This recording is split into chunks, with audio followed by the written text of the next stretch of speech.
एबे भी आंचलिक पाणीपाग विज्ञान केन्द्र पक्षर पाणीपाग को नहीं एक बड़ खबर सामना को आसी। सूचना अनुजाई मौसुमीर आगमन नहीं भारतीय पाणीपाग विभाग बड़ आकलन। देश में प्रचंड खरा मध्य मौसुमीर आगमन नहीं आसी आश्वस्तिकर खबर। भारतीय पाणीपाग विभाग आकलन करिछि जे आसंता मे 26 तारिख किंवा 27 तारिख में मौसुमी केरल में प्रवेश करिपारे।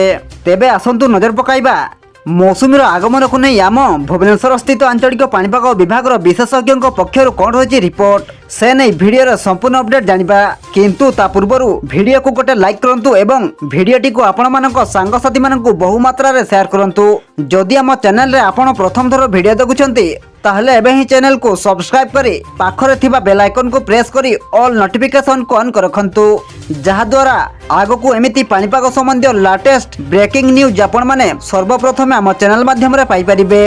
ग्रीष्म प्रभाव और प्रचंड खरा मध्य आसीछि आश्वस्तिकर खबर। आसंता मे 26 तारिख में केरल छुईपारे दक्षिण पश्चिम मौसुमी वायु। भारतीय पाणीपाग विभाग आईएमडी पक्षर शुक्रवार अर्थात गतकाली एक गुरुत्वपूर्ण आकलन करा जायछि। स्वाभाविक समय अर्थात जून 1 तारिख प्राय 6 दिन पूर्व एथर मौसुमी भारत में प्रवेश करने जाउछि। वर्तमान समग्र देश प्रबल ग्रीष्म प्रभाव दे गति करुवा बेले राजस्थान बारमेर तापमात्रा 47.3 डिग्री रेकर्ड करा जायथिबा बेले महाराष्ट्र गुजरात और मध्य प्रदेश हिट अलर्ट जारी होइछि।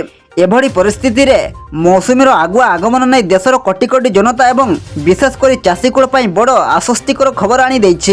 एही आकलन रे प्लस किंबा माइनस 4 दिन त्रुटि मार्जिन रही थाए, जार अर्थ होउछि मे 22 तारिख रु 30 तारिख मध्य मौसुमी केरल रे पहुंची थाए निश्चित।